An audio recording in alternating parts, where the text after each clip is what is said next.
ಎಲ್ಲರಿಗೂ ನಮಸ್ಕಾರ. ನಾನು ನಿಮ್ಮ ಗಿರೀಶ್ ಮಟ್ಟಣ್ಣವರ್. ಸೌಜನ್ಯ ಪ್ರಕರಣದ ದಿಕ್ಕು ತಪ್ಪಿಸಬೇಕು ಅಂತ ಹೇಳಿ ಬಹಳಷ್ಟು ಪ್ರಯತ್ನ ನಡೀತಾ ಇದೆ. ಆನಂತರ ಬರೀ ಸೌಜನ್ಯ ಪ್ರಕರಣದ ದಿಕ್ಕು ಒಂದೇ ತಪ್ಪಿಸಿದ್ದಲ್ಲ, ನಿರಂತರವಾಗಿ ಆ ಕ್ಷೇತ್ರದಲ್ಲಿ ನಡೀತಕ್ಕಂತಹ ಕೊಲೆಗಳು, ಅತ್ಯಾಚಾರದ ವಿರುದ್ಧ ಕಳೆದ 40 ವರ್ಷಗಳಿಂದ ವಿವಿಧ ಪ್ರಕರಣಗಳಲ್ಲಿ ಏನು ಹೋರಾಟಗಳು ನಡೆದವು, ಆ ಎಲ್ಲ ಹೋರಾಟಗಳ ದಿಕ್ಕನ್ನು ತಪ್ಪಿಸಿದ್ದು ಧರ್ಮವನ್ನು ಮುಂದಿಟ್ಟು, ದೇವಸ್ಥಾನವನ್ನು ಮುಂದಿಟ್ಟು.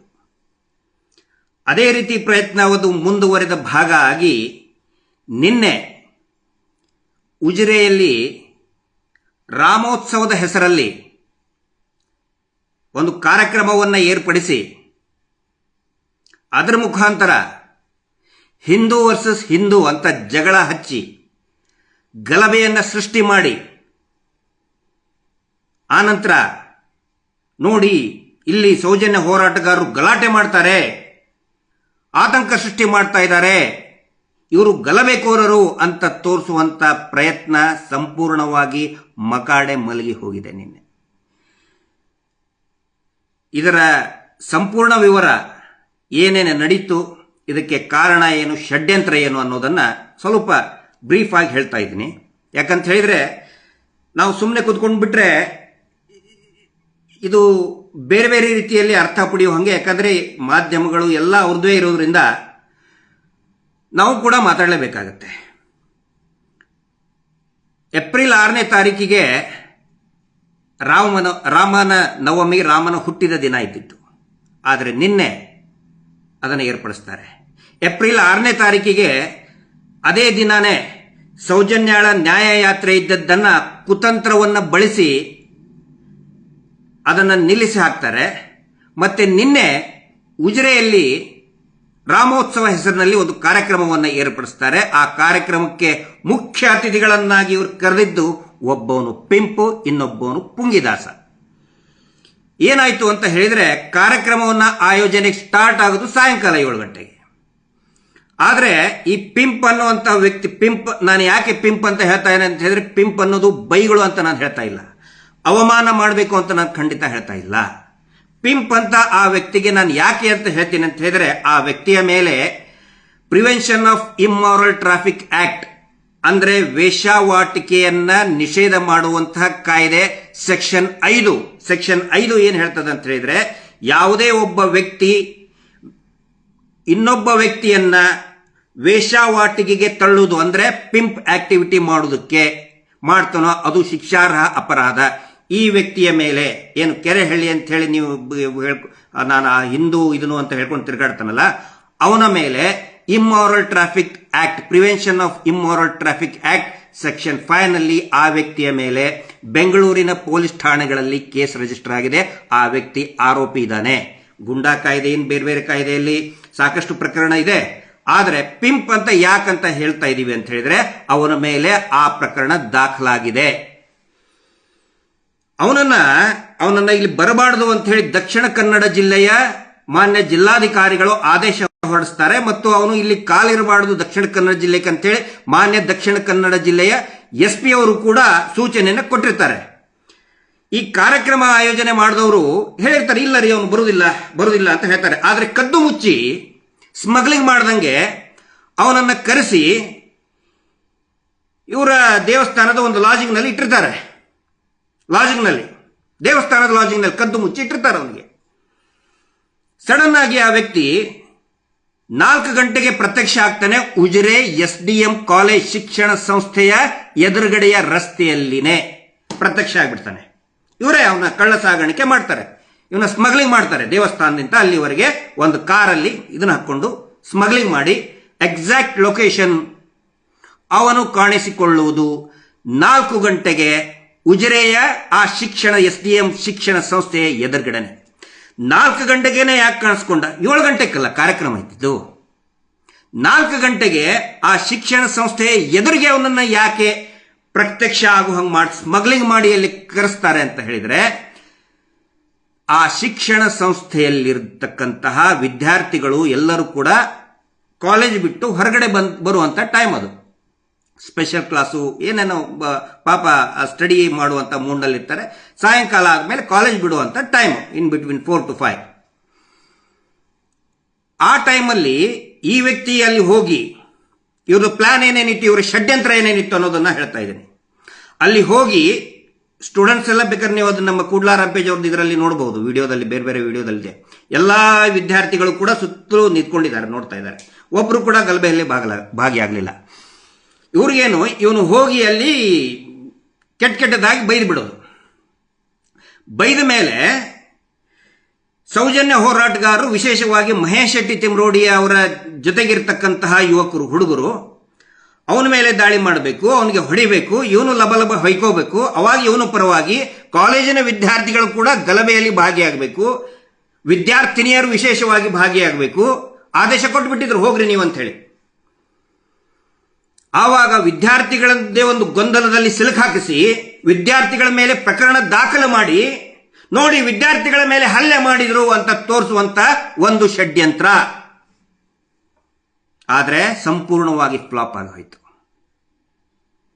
ನೋಡಿ ಇವರು ಯಾವ್ಯಾವ ರೀತಿ ಮಾಡ್ತಾರೆ ಅಂತ ಹೇಳಿದ್ರೆ, ಪದ್ಮಲತಾ ಪ್ರಕರಣ ಇದ್ದಾಗ, ಬೇಕಾದ್ರೆ ನನ್ನ ಮಾತು ಕ್ರಾಸ್ ವೆರಿಫೈ ಮಾಡೋದಾದ್ರೆ, 60 ವಯಸ್ಸು ದಾಟಿದಂತಹ ದಕ್ಷಿಣ ಕನ್ನಡ SDM ಕಾಲೇಜಿನಲ್ಲಿ ಓದಿದಂತಹ, ಈಗ 50-60 ವರ್ಷ ದಾಟಿದಂತಹ ಅವರಿಗೆ ಹಿರಿಯರಿಗೆ ನೀವು ಕೇಳಿ, ಯಾವಾಗ ಪದ್ಮಲತಾ ಪ್ರಕರಣ ಆಯಿತೋ ಆವಾಗ ವಿದ್ಯಾರ್ಥಿಗಳು ಏನಾದರೂ ಆ ಪ್ರತಿಭಟನೆಯಲ್ಲಿ, ಹೋರಾಟದಲ್ಲಿ ಭಾಗಿಯಾದರೆ ಎಲ್ಲರನ್ನು ಕೂಡ TC ಕೊಟ್ಟು ಹೊರಗಡೆ ಅಟ್ಟುತ್ತೀವಿ ಅಂತ ಹೇಳಿದ್ದು ಇದೇ ಹರ್ಷೇಂದ್ರ ಜೈನ್.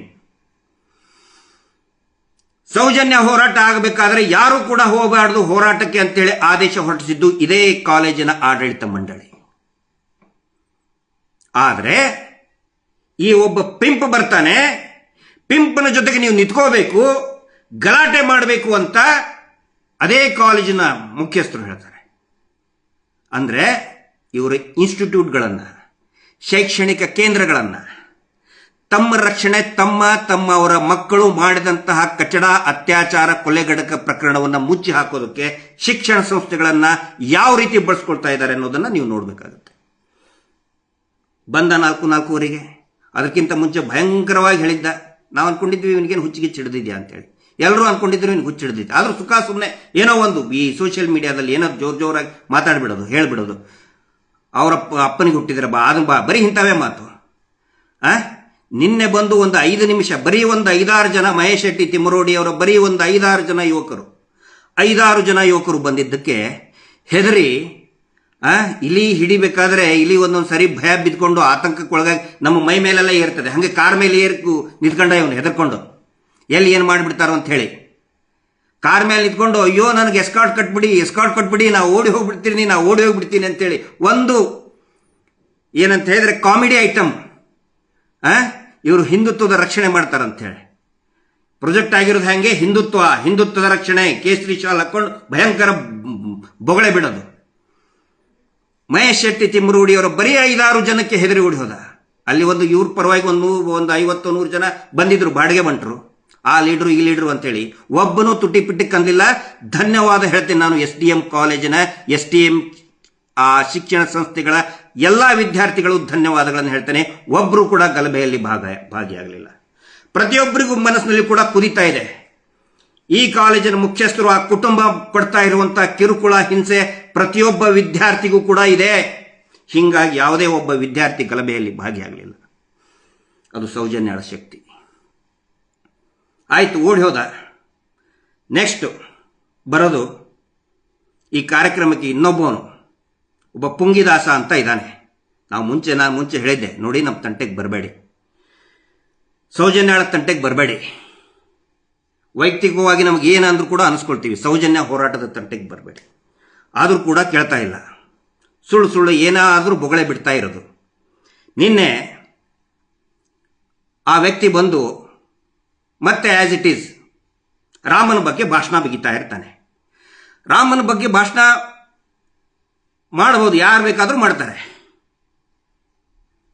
ಪ್ರಕೃತಿಯಲ್ಲಿರುವ ಪ್ರಾಣಿ ಪಕ್ಷಿಗಳು ಕೂಡ ರಾಮನ ಜಪ ಮಾಡಿದಂತಹ ಉದಾಹರಣೆಗಳಿದೆ. ಇವನು ಬೊಗಳೆ ಬಿಡ್ತಾ ಬಿಡ್ತಾ ಬಿಡ್ತಾ ಇವನು ಭಾಷಣ ಮಾಡೋದಕ್ಕೆ ಯಾರು ಏನು ಅಂತ ಇರಲಿಲ್ಲ. ಆದರೆ ನೀವು ಗಮನಿಸಿ, ನಡುವೆ ಹೇಳ್ತಾನೆ, ಅಯ್ಯೋ ಅಂತ ದೊಡ್ಡ ವ್ಯಕ್ತಿ ಕ್ಯಾರೆಕ್ಟರ್ ಅಸೋಸಿಯೇಷನ್ ಮಾಡ್ತಾರೆ ರೀ, ಕಾಮಂದ ಅನ್ನೋದ ಮತ್ತೇನ್ ಅನ್ಬೇಕು? ಅಸಲಿಗೆ ಅಸಲಿನೇ ಅಂತಾರೆ, ರಾಕ್ಷಸನಿಗೆ ರಾಕ್ಷಸನೇ ಅಂತಾರೆ, ದೇವರಿಗೆ ದೇವರು ಅಂತಾರೆ, ನಕಲಿಗೆ ನಕಲಿನೇ ಅಂತಾರೆ, ನಕಲಿ ದೇವಮಾನವನಿಗೆ ನಕಲಿ ದೇವಮಾನವನೇ ಅಂತಾರೆ. 106 ಹೆಣ್ಣು ಮಕ್ಕಳನ್ನ ಅತ್ಯಾಚಾರ ಮಾಡಿ ಕೊಲೆ ಮಾಡಿ ರಕ್ಷಣೆ ಮಾಡ್ತಾ ಇದ್ದವನಿಗೆ ಕಾಮಂದನೇ ಅನ್ನಬೇಕು, ಇನ್ನೂ ಜಾಸ್ತಿನೇ ಅನ್ನಬೇಕು. ಇವನಿಗೆ ರಾಮನ ಬಗ್ಗೆ ಭಾಷಣ ಮಾಡ್ತಾ ಪ್ರಭು ಶ್ರೀರಾಮಚಂದ್ರನ ಬಗ್ಗೆ ಭಾಷಣ ಮಾಡ್ತಾ ಏನ್ ಹೇಳ್ತಾನೆ? ಕಾಮಂದ ಯಾಕ್ರಿ ಅಂತಾರೆ. ಈ ಲೋಫರ್ನಿಗೆ, ಈ ನಾಲಾಯಕನಿಗೆ ಗೊತ್ತಿಲ್ಲ ಅಲ್ಲಿ ಆದಂತ ಹತ್ಯೆಗಳು ಎಷ್ಟು, ಅವುಗಳನ್ನ ರಕ್ಷಣೆ ಮಾಡ್ತಾ ಇರೋದು ಇದೇ ಕಾಮಂದ ಅಂತ ಗೊತ್ತಿಲ್ಲ ಇವನಿಗೆ. ಹೀಗಾಗಿ ಇಲ್ಲಿ ನನಗೊಂದು ಇದನ್ ಬಂತು, ಏನೋ ನಾವು ಚಿಕ್ಕವರಿದ್ದಾಗ ಧಾರವಾಡ ತುಂಬಾ ವೆರಿ ಬ್ಯೂಟಿಫುಲ್ ಕಲ್ಚರ್ಡ್ ಮತ್ತೆ ವಿಶಿಷ್ಟ ಸಂಸ್ಕೃತಿಯಾದಂಥ ನೇಟಿವಿಟಿ ಇರುವಂತ ಊರು ಧಾರವಾಡ. ನಾವು ಸ್ಕೂಲಿಗೆ ಹೋಗ್ಬೇಕಾದ್ರೆ, ಪ್ರೈಮರಿ ಸ್ಕೂಲ್ಗೆ ಹೋಗ್ಬೇಕಾದ್ರೆ ಸಂತೆ ಒಳಗಡೆ ಹಾವು ಆಡ್ಸೋರು ಇರ್ತಿದ್ರು. ಪುಂಗಿ ಊದಿ ಹಾವು ಆಡಿಸ್ತಿದ್ರು. ಒಂದು 5 ಪೈಸೆ 10 ಪೈಸೆ ಎಲ್ಲರೂ ಹಾಕ್ತಿದ್ರು. ನಾವು ಕೂಡ ನಮ್ಮ ಅಜ್ಜಿ ಜೊತೆಗೆ ಅಪ್ಪ ಅಮ್ಮನ ಜೊತೆಗೆ ಹೋದಾಗ 5 ಪೈಸೆಯನ್ನು ಕೂಡ ಹಾಕಿದ್ದೀವಿ. ಅವರು ಪುಂಗಿ ಬಾರಿಸಿ ಹಾವು ಆಡಿಸಿ ಹೋಗ್ತಿದ್ರು. ಸ್ವಲ್ಪ ವರ್ಷಗಳಾದ ಮೇಲೆ ಏನಾಯ್ತು, ಆ ಹಾವಾಡಿಗರ ಸಂಖ್ಯೆ ಕಡಿಮೆ ಆಯಿತು. ಆವಾಗ ಒಂದಿಷ್ಟು ಹಾವಾಡಿಗರು ಪುಂಗಿ ಊದೋರ ಜೊತೆಗೆ ಆ ಟೆಂಟ್ ಡಾಕ್ಟರ್ ಇರ್ತಿದ್ದ. ಆ ಟೆಂಟ್ ಡಾಕ್ಟರ್ ಏನ್ ಮಾಡ್ತಿದ್ದ ಅಂತ ಹೇಳಿದ್ರೆ, ಅವನು ಹಾವಾಡಿಗನ ಪಕ್ಕ ಇರ್ತಿದ್ದ. ಅವನೇನು ಮಾಡಕ್ ಅಂದ್ರೆ ಒಂದು ಬಿಸ್ನೆಸ್ ಸ್ಟ್ರಾಟಜಿ ಅದು. ಈ ಪುಂಗಿ ಊದ್ತಾ ಇದ್ನ, ಪುಂಗಿ ಊದ್ ಕೂಡಲೇ ಜನ ಎಲ್ಲರೂ ಸೇರ್ತಾ ಇದ್ರು. ಸೇರಿದ ಕೂಡಲೇ ಆ ಹಾವು ಅವನು ತೋರಿಸ್ತಾನೆ ಇರ್ತಿರ್ಲಿಲ್ಲ. ಪುಂಗಿ ಉಗ್ತಾ ಈ ಡಾಕ್ಟರ್ ತನ್ನ ಬಿಸ್ನೆಸ್ ಸ್ಟಾರ್ಟ್ ಮಾಡ್ತಿದ್ದ. ಟೆಂಟ್ ಡಾಕ್ಟರ್ ಆ ಒಂದಿಷ್ಟು ಗುಳಿಗೆ ಅಂದ್ರೆ ಮಾತ್ರೆ, ನೋಡಿ ಕೆಮ್ಮು ಬಂತ ಇದನ್ನ ತಗೊಳ್ಳಿ, ಟಿಬಿ ಬಂತ ಇದನ್ನ ತಗೊಳ್ಳಿ, ಕ್ಯಾನ್ಸರ್ ಬಂದ್ರೆ ಇದನ್ನ ಬರೀ 1-2 ಗುಳಿಗೆ ಇಷ್ಟೇ, ಏನೇ ಆದ್ರೂ ಕೂಡ ಅದನ್ನೇ ಕೊಡೋದು. ಅವನಿಗೇನು ಒಟ್ಟಾರೆ ಓವರ್ ಆಲ್ ಈ ಇವನು ಪುಂಗಿ ಬಾರಿಸೋದ್ರಿಂದ ಜನ ಯಾರು ಸೇರಿರ್ತಾರಲ್ಲ ಅಲ್ಲಿ ಅವನ ಔಷಧಿಗಳ ಮಾತ್ರೆಗಳು ಗುಳಿಗೆ ಸೇಲ್ ಆಗ್ಬೇಕು. ಜನ ಬಂದಿದ್ದಕ್ಕೆ ಇವನೇ ಪುಂಗಿ ಉತ್ತಾ ಇದ್ದಾನೆ, ಹಾವು ತೋರಿಸ್ತಾನೆ ಅಂತ ಹೇಳಿ. ಆದ್ರೆ ಆಗ್ತಾ ಇರೋದೇನಲ್ಲಿ, ಈ ಟೆಂಟ್ ಡಾಕ್ಟರ್ ಗುಳಿಗೆ ಮಾತ್ರೆ ಸೇಲ್ ಮಾಡಬೇಕು. ಈ ಪುಂಗಿದಾಸ ನಿನ್ನೆ ಏನ್ ಮಾಡ್ತಾ ಇದ್ದ ಅಂತ ಹೇಳಿದ್ರೆ, ರಾಮನ ಬಗ್ಗೆ ಮಾತಾಡ್ತಾ ರಾಮನ ಬಗ್ಗೆ, ಸೀತೆಯ ಬಗ್ಗೆ, ಆಂಜನೇಯ ಬಗ್ಗೆ, ರಾವಣನ ಬಗ್ಗೆ ಮಾತಾಡ್ತಾ, ಅಯ್ಯೋ ಕಾಮಂದಂತ ಯಾಕಂತಾರ್ರಿ ಅಂತ ಅಂದ್ರೆ, ಇವನಿಗೆ ಸೇಲ್ ಮಾಡಬೇಕಾಗಿರೋದು ಈ ಕಾಮಂದಂದು, ಆ ನಕಲಿ ದೇವ ಮಾನವನ ಕ್ಯಾರೆಕ್ಟರ್ ಬಗ್ಗೆ ಅದನ್ನು ಸೇಲ್ ಮಾಡಬೇಕು. ಎಂತ ಒಳ್ಳೆಯವನು, ಅದನ್ನು ಸೇಲ್ ಮಾಡಬೇಕಾಗಿತ್ತು ಈ ಪುಂಗಿದಾಸನಿಗೆ. ಹಿಂಗಾಗಿ ಈ ಪುಂಗಿದಾಸ ಯಾರು, ಅವನ ಇತಿಹಾಸನೂ ಕೂಡ ಸ್ವಲ್ಪ ಗೊತ್ತಾಗಬೇಕಲ್ಲ.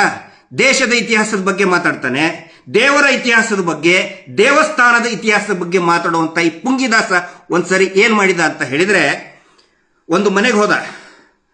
ಆ ಮನೆಗೆ ಹೋಗಿ ಆ ಮನೆಯಲ್ಲಿರ್ತಕ್ಕಂಥ ಹೆಣ್ಮಗಳನ್ನೇ ಹಾರಿಸ್ಕೊಂಡು ಹೋಗ್ಬಿಟ್ಟ.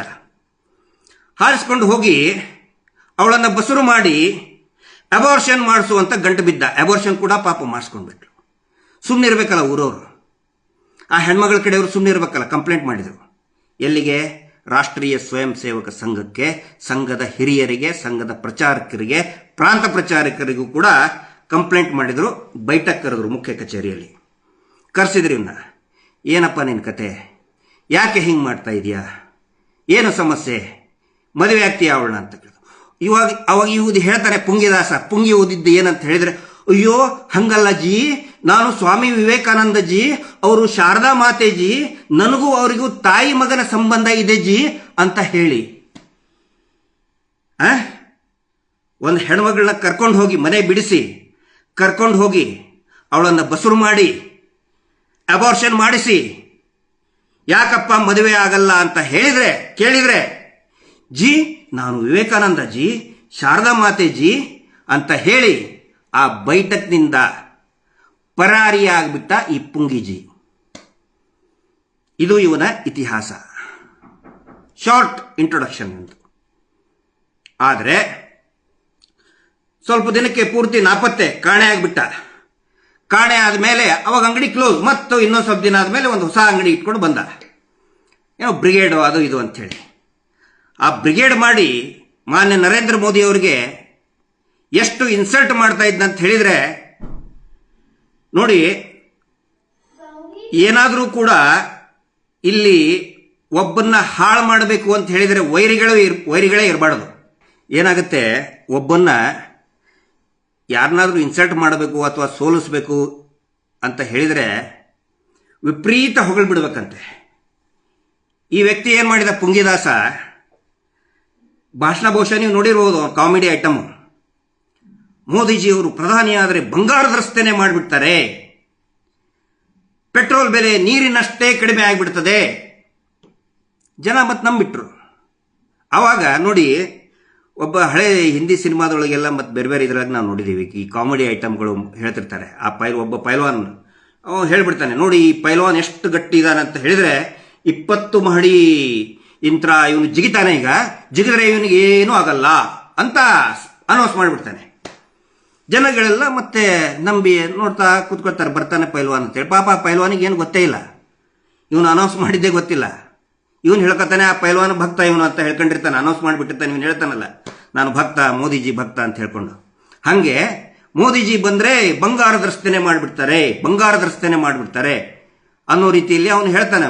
ಈ 20 ಮಹಡಿ ಬಿದ್ದರೆ ಎಂಥ ಪೈಲ್ವಾನ್ ಇದ್ರು ಕೂಡ ಮೈಯಾಗಿನ ಎಲ್ಲ ಮುರಿದು ಸತ್ತು ಹೋಗೋದು ಗ್ಯಾರಂಟಿ.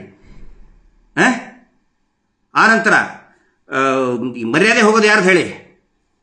ನರೇಂದ್ರ ಮೋದಿ ಅವ್ರದೇ ಅಲ್ಲ ಹೋಗೋದು. ಇವನಿಗೆ ಗೊತ್ತು, ಎಲ್ಲರಿಗೂ ಗೊತ್ತು, ಇವನೊಬ್ಬ ಕಾಮಿಡಿ ಪೀಸ್ ಅಂತ ಎಲ್ಲರಿಗೂ ಕೂಡ ಗೊತ್ತು. ಆನಂತರ ಪೆಟ್ರೋಲು ನೀರಿನ ದರಕ್ಕಿಂತ ಕಡಿಮೆ ಆಗಿಬಿಡ್ತದೆ. ನೋಡಿ, ಪೈಲ್ವಾನ್ರಿದ್ದಾರೆ, ಇವರು ಬೆಂಕಿಯಲ್ಲಿ ಇಳಿದು ಬಿಡ್ತಾರೆ. ಬೆಂಕಿಯಲ್ಲಿ ಇಳಿದ್ರು ಕೂಡ ಇವರು ಮೈ ತುಂಬ ಬೆಂಕಿ ಹಚ್ಚಿದ್ರು ಕೂಡ ಏನೂ ಆಗಲ್ಲ ಅಂತ ಆ ಪೈಲ್ವಾನನ ಭಕ್ತ ಹೇಳ್ಬಿಡ್ತಾನೆ. ಜನ ಎಲ್ಲ ನಂಬ್ಕೊಂಡು ಕಾಯ್ತಾ ಕೂತ್ಕೊಳ್ತಾರೆ. ಆ ಪೈಲ್ವಾನ್ ಬರಲ್ಲ, ಯಾಕಂತ ಹೇಳಿದ್ರೆ ಬೆಂಕಿ ಹಚ್ಕೊಂಡ್ರೆ ಸಾಯದ ಪೈಲ್ವಾನ್ ಅಲ್ಲ, ಈ ಕಾಮಿಡಿ ಪೀಸ್ ಏನು ಇದು ಮಾಡಲ್ಲ. ಆ ರೀತಿ ಈ ವ್ಯಕ್ತಿ ಏನೇನೋ ಬಾಯಿಗೆ ಬಂದಂಗೂ ಭಾಷಣ ಮಾಡಿ ಇವತ್ತೇನಾದ್ರೂ ಕರ್ನಾಟಕದಲ್ಲಿ ನರೇಂದ್ರ ಮೋದಿ ಅವರ ಮರ್ಯಾದೆ ಹೋಗಿದೆ ಅಂದ್ರೆ ಇವನಿಂತರನೇ ಹೋಗಿತ್ತು. ನೀವೀಗ ಹೇಳಿ, ಇವನನ್ನ ಅವರ ಭಕ್ತ ಅನುಯಾಯಿ ಅನ್ಬೇಕು ಅಥವಾ ವೈರಿ ಅಂತ ಅನ್ಬೇಕು? ನೀವೇ ವಿಶ್ಲೇಷಣೆ ಮಾಡಿ. ಒಬ್ಬ ವ್ಯಕ್ತಿ, ಈ ನರೇಂದ್ರ ಮೋದಿ ಅವರು ಪ್ರಧಾನಿ ಆದರೆ ಬಂಗಾರದ ರಸ್ತೆ ಮಾಡಿಬಿಡ್ತಿ ಅಂತ ಹೇಳಿಬಿಟ್ರೆ ಮರ್ಯಾದೆ ಹೋಗಿರೋದು ಯಾರದಿಲ್ಲ. ಇವ್ರಿಗೇನು ಅದೊಂದು ದಂಧೆ, ಭಾಷಣ ಮಾಡೋದು ಇವ್ರಿಗೊಂದು ದಂಧೆ. ದೇಶಭಕ್ತಿ ಬಗ್ಗೆ ಭಾಷಣ ಮಾಡೋದು, ದೇವರ ಬಗ್ಗೆ ಭಾಷಣ ಮಾಡೋದು, ಇವ್ರಿಗೆ ಅದೊಂದು ದಂಧೆ. 1 ಗಂಟೆಗೆ ಇಷ್ಟು ಅಂತ ಹೇಳಿ. ಇಲೆಕ್ಷನ್ ಬಂದ ಮೇಲೆ ಇವ್ರದ್ದು ರೇಟ್ ಜಾಸ್ತಿ ಆಗ್ತದೆ, 5 ಲಕ್ಷ 10 ಲಕ್ಷ ಒಂದು ಭಾಷಣಕ್ಕೆ. ಜನಸಾಮಾನ್ಯರಿಗೆ ಇದು ಗೊತ್ತಾಗುವುದಿಲ್ಲ, ಬೇಗ ಅರ್ಥ ಆಗುವುದಿಲ್ಲ. ಯಾಕಂತ ಹೇಳಿದ್ರೆ ನಾವು ಮಾಡ್ತಾ ಇರುವಂಥ ತಪ್ಪುಗಳನ್ನು ಮುಚ್ಕೊಳ್ಳೋದಕ್ಕೆ ಬಹಳ ವೆರಿ ಈಸಿ ಸ್ಟ್ರಾಟಜಿ ಅಂತ ಹೇಳಿದ್ರೆ ಧರ್ಮದ ಬಗ್ಗೆ ಭಾಷಣ ಬಗೆಯೋದು, ದೇಶದ ಬಗ್ಗೆ ಭಾಷಣ ಬಗೆಯೋದು. ಇವತ್ತಿಗೂ ಕೂಡ ಅದಕ್ಕೆ ನಾನು ದೇವರ ಬಗ್ಗೆ ನಾನು ಮಾತಾಡಕ್ಕೆ ಹೋಗೋದಿಲ್ಲ. ಶ್ರೀರಾಮನ ಬಗ್ಗೆ ಆಗಲಿ ಅಥವಾ ಪುಣ್ಯ ಪುರುಷರ ಬಗ್ಗೆ ನಾನು ಜಾಸ್ತಿ ಮಾತಾಡಕ್ಕೆ ಹೋಗೋದಿಲ್ಲ, ಮಾತಾಡಬಾರ್ದು. ಯಾಕಂತ ಹೇಳಿದ್ರೆ ನಾವು ದೇವ್ರ ಬಗ್ಗೆ ನಾವು ಮಾತಾಡಕ್ಕೆ ಸ್ಟಾರ್ಟ್ ಮಾಡಿದರೆ ದೇವರು ಕೂಡ ನಮ್ಮಲ್ಲಿ ದೈವತ್ವವನ್ನು ಹುಡುಕೋದಕ್ಕೆ ಸ್ಟಾರ್ಟ್ ಮಾಡ್ತಾರೆ. ಆದರೆ ಆ ಯೋಗ್ಯತೆ ನನಗಿರ್ಬೇಕಲ್ಲ, ನಾವು ಸಾಚೆಗಳಿರ್ಬೇಕಲ್ಲ. ಹೀಗಾಗಿ ನಾನು ಯಾವತ್ತಿಗೂ ಕೂಡ ಮಾತಾಡಕ್ಕೆ ಹೋಗೋದಿಲ್ಲ. ದೇವ್ರ ಬಗ್ಗೆ ಭಾಷಣ ಮಾಡಬೇಕಂತ ಹೇಳಿದ್ರೆ ಅಟ್ಲೀಸ್ಟ್ ಸ್ವಲ್ಪ ಆದರೂ ಕೂಡ ಅದರದ್ದು ಒಂದು ಸಣ್ಣ ಅಂಶ. ರಾಮನ ಬಗ್ಗೆ ಮಾತಾಡಬೇಕಾದ್ರೆ ಆ ಆದರ್ಶ ಪುರುಷನ ಒಂದು ಸಣ್ಣ ಎಳೆಯಷ್ಟಾದರೂ ಕೂಡ ನಮ್ಮಲ್ಲಿ ಇರಬೇಕು, ಇದ್ರೆ ಮಾತ್ರ ಮಾತಾಡಬೇಕು. ನಾನು ಹಿಂದೆ ಈ ಸಾಮಾಜಿಕ PSI ಆದ ನಂತರ ಸಾಮಾಜಿಕ ಜೀವನದಲ್ಲಿ ಬಂದಾಗ ವಿದ್ಯಾನಂದ ಶೆಣೈ ಅವರ ಮಾತುಗಳನ್ನು ಕೇಳ್ತಾ ಇದ್ದೆ. ತುಂಬಾ ಅದ್ಭುತವಾಗಿ ಮಾತಾಡ್ತಾ ಇದ್ರು. ಬರೀ ಮಾತಷ್ಟೇ ಅಲ್ಲ, ಅವರ ನಡೆ ನುಡಿ ಜೀವನ ಶೈಲಿ ಅಷ್ಟೇ ಸರಳತೆಯಿಂದ ಕೊಡ್ತಾ ಇತ್ತು. ಇವತ್ತು ಯಾರು ಕೂಡ ಆಲ್ಮೋಸ್ಟ್ ವಿದ್ಯಾನಂದ ಶೆಣೈ ಅಂತ ಅವ್ರಿಗೆ ಬಹುಶಃ ಇವತ್ತಿನ ಜನಗಳಿಗೆ ಯುವಕರಿಗೆ ಗೊತ್ತಿರಲಿಲ್ಲ. ದಯವಿಟ್ಟು ನೀವು ಯೂಟ್ಯೂಬ್ ಅಲ್ಲಿ ಕೂಡ ವಿದ್ಯಾನಂದ ಶೆಣೈ ಅಂತ ಹಾಕಿ. ನಾನು ಅವಾಗ ಅವ್ರದ್ದು ಕ್ಯಾಸೆಟ್ ಅನ್ನ ಇಟ್ಕೋತಾ ಇದ್ದೆ ಯಾವತ್ತಿಗೂ ಕೂಡ ನನ್ನ ಕಾರಲ್ಲಿ. ಅವಾಗ ಕಾರಲ್ಲಿ ಕೂಡ ಕ್ಯಾಸೆಟ್ ಇರ್ತಿತ್ತು, ಹಿಂಗೆ ತಿರುಗಿಸಿ ಅದು ರೀಲ್ಗಳದ್ದು. ಅದಾದ್ಮೇಲೆ CD ಬಂದ್ರು ಕೂಡ ಅವರ CDಯನ್ನು ನಾನು ಕೇಳ್ತಾ ಹೋಗ್ತಾ ಇದ್ದೆ. ವಿದ್ಯಾನಂದ ಶೆಣೈ ಅವ್ರದ್ದು ಭಾರತ ದರ್ಶನ ಅನೇಕ ವಾಲ್ಯೂಮ್ಸ್ಗಳಿದೆ, ದಯವಿಟ್ಟು ಅವುಗಳನ್ನು ಕೇಳಿ. ಆನಂತರ ರಾಜೀವ್ ದೀಕ್ಷಿತ್ ಜಿ, ನನಗೆ ನನ್ನ ಮನೆಯಲ್ಲಿ ಏನಾದರೂ ಸ್ವಲ್ಪ ಇವತ್ತಿಗೂ ಕೂಡ ಟೂತ್ ಪೇಸ್ಟು ಮತ್ತೆ ಕೆಲವೊಂದಿಷ್ಟು ಉಪಯುಕ್ತ ವಸ್ತುಗಳನ್ನು ನಾನು ಸ್ವದೇಶಿ ಬಳಸ್ತೇನೆ ಅಂತ ಹೇಳಿದ್ರೆ ಅದಕ್ಕೆ ಕಾರಣ ರಾಜೀವ್ ದೀಕ್ಷಿತ್ ಜಿ. ಅವ್ರನ್ನ ಇವತ್ತು ಯಾರೂ ನೆನೆಸ್ಕೊಳ್ಳೋದಿಲ್ಲ. ನಾನು ಒನ್ಸ್ ಅಗೇನ್ ಅವ್ರನ್ನ ರಿಮೈಂಡ್ ಮಾಡ್ತಾ ಇದ್ದೀನಿ. ವಿದ್ಯಾನಂದ ಶೆಣೈ ಅವ್ರನ್ನ ಈ 30-40 ವರ್ಷದಿಂದ ಸಂಘಗಳಲ್ಲಿ ಕೆಲಸ ಮಾಡಿದವರು ದುಡಿದವರಿಗೆ ಗೊತ್ತಿರ್ತದೆ ವಿದ್ಯಾನಂದ ಶೆಣೈ ಅವ್ರ ಬಗ್ಗೆ.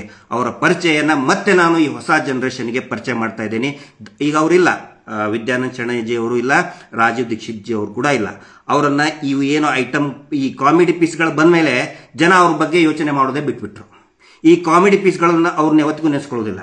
ಯಾಕಂದರೆ ಇವ್ರದೇ ಮಾರ್ಕೆಟ್ ಆಗಬೇಕು. ಆದರೆ ನಾನು ವಿದ್ಯಾನಂದ ಜಿ ಶೆಣೈ ಅವ್ರ ಬಗ್ಗೆ ನಾನು ನಿಮ್ಮ ಗಮನಕ್ಕೆ ತರ್ತಾ ಇದ್ದೀನಿ. ದಯವಿಟ್ಟು ಅಂಥವ್ರ ಮಾತುಗಳನ್ನು ಕೇಳಿಸ್ಕೊಳ್ಳಿ. ಎಷ್ಟು ಅದ್ಭುತವಾಗಿ ನಮ್ಮಲ್ಲಿರುವತಕ್ಕಂತಹ ಅಜ್ಞಾನವನ್ನು ಅವರು ಹೊರಗಡೆ ಹಾಕಿ ದೇಶದ ಬಗ್ಗೆ ಒಂದು ಭಾವನೆಗಳನ್ನು ಹುಟ್ಟುಹಾಕ್ತಾರೆ. ರಾಜೀವ್ ದೀಕ್ಷಿತ್ ಅವರು ವಿದ್ಯಾನಂದ ಶೆಣೈ ಅವ್ರನ್ನ. ಆದರೆ ಇಂಥ ಕಾಮಿಡಿ ಪೀಸ್ಗಳು ಏನು ಮಾಡಿಬಿಟ್ರು, ತಮ್ಮ ಮಾರ್ಕೆಟ್, ತಮ್ಮ ಪ್ರಮೋಷನ್ ಮಾಡೋಕ್ಕೋಸ್ಕರ ಸುಳ್ಳುಗಳನ್ನು ಹೇಳಿ, ಅನಾಚಾರಗಳನ್ನು ಮಾಡಿ, ಯಾವುದೇ ಒಬ್ಬ ಹೈ ಪ್ರೊಫೈಲ್ ವ್ಯಕ್ತಿಯ ಮೇಲೆ, ಅವನು ಯಾವನೇ ಆಗಿರ್ಬೋದು, ಅತ್ಯಾಚಾರದ ಪ್ರಕರಣಗಳು ಬಂದರೆ ಅಥವಾ ಯಾವುದೇ ಅಲಿಗೇಷನ್ಸ್ ಬಂದರೆ ಅವ್ರ ಹತ್ರ ಹೋಗಿ ಅವರೊಂದು ವೇದಿಕೆಯನ್ನು ಸೃಷ್ಟಿ ಮಾಡ್ತಾರೆ. ಧರ್ಮದ್ದು, ದೇವರದ್ದು ವೇದಿಕೆ ಸೃಷ್ಟಿ ಮಾಡ್ತಾರೆ. ಇಂಥ ವ್ಯಕ್ತಿಗಳು ಹೋಗಿ ದೊಡ್ಡ ದೊಡ್ಡದಾಗಿ ಭಾಷಣ ಬಿಗಿದು ಬಂದ್ಬಿಡೋದು, ಮುಗೀತಿಷ್ಟೇ. ಅವಾಗ ಜನರನ್ನ ಆ ರೀತಿ ಮಾಡಿ ಒಂದು ಕನ್ವಿನ್ಸ್ ಮಾಡುವಂತ ಒಂದು ತಂತ್ರ, ಇದು ತಂತ್ರಗಾರಿಕೆ. ಇದನ್ನ ಅರ್ಥ ಮಾಡ್ಕೋಬೇಕು. ಈ ವ್ಯಕ್ತಿ ಮಾಡ್ತಾ ಇರೋದು ಅದನ್ನೇ. ಈಗ ನಮ್ಮ ಡಿಟಾಕ್ಸ್ ದಿನೇಶ್ ಅವರು, ದಿನು ಅವರು ತುಂಬಾ ಒಳ್ಳೆ ಮಾತನ್ನು ಹೇಳಿದ್ರು ಒಂದು 2-3 ದಿನದ ಹಿಂದೆ. ನೋಡಿ, ಸೌಜನ್ಯ ಪ್ರಕರಣದಲ್ಲಿ ಅಡ್ಡಗಾಲಾಗಬೇಡಿ. ಸೌಜನ್ಯ ಒಂದು ಹೋರಾಟ, ಒಂದು ಸುಡುವಂಥ ಬೆಂಕಿ, ಅದಕ್ಕೆ ಅಡ್ಡಗಾಲಾಗಬೇಡಿ. ಯಾರಾದರೂ ಈ ಸೌಜನ್ಯ ಹೋರಾಟಕ್ಕೆ ಅಡ್ಡು ಬಂದರೆ ಸುಟ್ಟು ಹೋಗ್ತೀರಾ. ಬಹಳ ಸೂಕ್ಷ್ಮವಾಗಿ ಹೇಳಿದ್ರು. ಯಾಕಂತ ಹೇಳಿದ್ರೆ ದಿನೇಶ್ ಅವ್ರನ್ನ ನಾನು ಗಮನಿಸ್ದಂಗೆ ಒಬ್ಬ ಈಸ್ ಅ ಗುಡ್ ಥಿಂಕರ್. ಅವರು ಯೂಟ್ಯೂಬ್ ಮಾತ್ರ ಅಲ್ಲ, is a very good thinker. ಯಾವತ್ತಿಗೂ ಕೂಡ ನಾವು ಯಾರಾದರೂ ಈ ಥರ ವಿಚಾರವಾದಿಗಳು, ಆನಂತರ ಗುರುಗಳ ಸ್ಥಾನದಲ್ಲಿ ನಿಂತ್ಕೊಂಡು ಹೇಳ್ತಾರೆ, ಅವಾಗ ಅವ್ರ ಮಾತುಗಳನ್ನು ಕೇಳಬೇಕಾಗುತ್ತೆ. ಸೌಜನ್ಯ ಪ್ರಕರಣದಲ್ಲಿ ಅದೆಷ್ಟೋ ಜನ ಬಂದರು ಹಾಳು ಮಾಡೋದಕ್ಕೆ. ಎಲ್ಲರೂ ಕೂಡ ಅವರದೇ ಕ್ಯಾರೆಕ್ಟರ್ಗಳನ್ನು ಹಾಳು ಮಾಡಿಕೊಂಡು ಎಕ್ಸ್ಪೋಸ್ ಆಗಿ ಹೋಗಿದ್ದಾರೆ. ಮಹೇಶ್ ಶೆಟ್ಟಿ ತಿಮ್ಮರೋಡಿಯವರು ಈ ಥರ ಅನೇಕ ಎಂಟ್ರಿಗಳನ್ನು ನೋಡಿದ್ದಾರೆ, ಅನೇಕ ಎಕ್ಸಿಟ್ಗಳನ್ನು ಕೂಡ ನೋಡಿದ್ದಾರೆ. ಅದಕ್ಕೆ ನಾನು ಹೇಳ್ತಾ ಇದ್ದೀನಿ, ದಯವಿಟ್ಟು ಇದನ್ನು ಸುಳ್ಳು ಈಗ ಏನು ಮಾಡಿದರು, ಇಷ್ಟು ವರ್ಷ 13 ವರ್ಷ ಹಿಂದೂ ವರ್ಸಸ್ ಮುಸ್ಲಿಂ ಅಂತ ಮಾಡಿ, ಯಾರು ನಮ್ಮ ಸಮೀರನ್ ವಿಡಿಯೋ ಆದಮೇಲೆ ಹಿಂದೂ ವರ್ಸಸ್ ಮುಸ್ಲಿಂ ಮಾಡಕ್ಕೆ ನೋಡಿದರು. ಆನಂತರ ಹಿಂದೂ ವರ್ಸಸ್ ಜೈನ್ ಮಾಡಕ್ಕೆ ನೋಡಿದರು, ಆಗಲಿಲ್ಲ. ಈಗ ನಿನ್ನೆ ಹಿಂದೂಗಳ ಮಧ್ಯೆ ಜಗಳ ಹಚ್ಚೋದಕ್ಕೆ ಮಹೇಶ್ ಶೆಟ್ಟಿ ತಿಮ್ಮರೋಡಿಯವರು ಹಿಂದೂ ನಾಯಕ ಅಲ್ಲ, ಅವರನ್ನ ತಗ್ಸೋದಕ್ಕೆ ಈ ಒಂದಿಷ್ಟು ಒಬ್ಬ ಪಿಂಪು ಇನ್ನೊಬ್ಬ ಪುಂಗಿದಾಸನ್ನ ಕರೆದು ಮಾಡಕ್ಕೆ ನೋಡಿದರು. ಅದು ಯಾವ ಕಾರಣಕ್ಕೂ ಕೂಡ ಸಕ್ಸಸ್ ಆಗುವುದಿಲ್ಲ, ಯಾವತ್ತಿಗೂ ಆಗುವುದಿಲ್ಲ. ಯಾಕಂತ ಹೇಳಿದ್ರೆ ಮಹೇಶ್ ಶೆಟ್ಟಿ ತಿಮ್ಮರೋಡಿ ಅವ್ರ ಬಗ್ಗೆ ಕೆಲವೊಂದಿಷ್ಟು ಬಹಳ ವೈಶಿಷ್ಟ್ಯತೆ ಇರುವಂತಹ ವ್ಯಕ್ತಿ. ಅದು ಸುಮ್ಮನೆ ನಾನು ಅವ್ರ ಹಿಂದೆ ಹೋಗಿಲ್ಲ. ನಾನು ನೋಡ್ದಂಗೆ ನಾನು ಮತ್ತು ಅವರು ಒಟ್ಟಿಗೆ ಹೋಗಬೇಕಾದ್ರೆ ಶೃಂಗೇರಿಯಿಂದ ಉಜಿರೆಗೆ ಹೋಗಬೇಕಾದ್ರೆ ಆ ಹೊರನಾಡು ಒಂದು ಕ್ರಾಸ್ ಬರ್ತದೆ, ಒಂದು ರೋಡು ಈ SK ಬಾರ್ಡರ್ ಹತ್ರ ಒಂದು ಲೆಫ್ಟಿಗೆ ಹೋದರೆ ಹೊರನಾಡಿಗೆ ಹೋಗುತ್ತೆ, ರೈಟಿಗೆ ಹೋದರೆ ಈ ಕಾರ್ಕಳದ ಕಡೆ ಹೋಗುತ್ತೆ. ಅಲ್ಲಿ ಒಬ್ಬರು ವೆಹಿಕಲ್ಲು ಟೂರಿಸ್ಟ್ ಅಂತ ಬಂದಿದ್ರು, ಇನೋವಾ ವೆಹಿಕಲ್ಲು ಈ ರಸ್ತೆ ಪಕ್ಕದ ಈ ಟ್ರೆಂಚ್ ಇರ್ತದಲ್ಲ, ಟ್ರೆಂಚಲ್ಲಿ ಸಿಕ್ಕಾಕೊಳ್ತು. ಅದ್ರ ಹಿಂದೆ ನಮ್ಮ ವೆಹಿಕಲ್ಲು, ಮಹೇಶ್ ಶೆಟ್ಟಿ ತಿಮ್ಮರೋಡಿ ಅವ್ರ ವೆಹಿಕಲ್ಲು. ಪಾಪ ಅವ್ರ ಫ್ಯಾಮಿಲಿ ಅವರು ಆತಂಕಕ್ಕೊಳಗಾಗಿ, ಸರ್ ಯಾರಾದರೂ ದುಡಿಯೇ ಅಂತ ಹೇಳಿ. ಬೇರೆ ಯಾರಾದರೂ ಲೀಡರ್ ಇದ್ರೆ ಅವ್ರ ಹುಡುಗರನ್ನ ಹೇಳ್ತಿದ್ದ, ಇಲ್ಲ ಅಂತಂದ್ರೆ ನಡಿ ಮುಂದೆ ಹೋಗೋಣ ನಡಿ ಅಂತ ಹೇಳ್ತಿದ್ದ.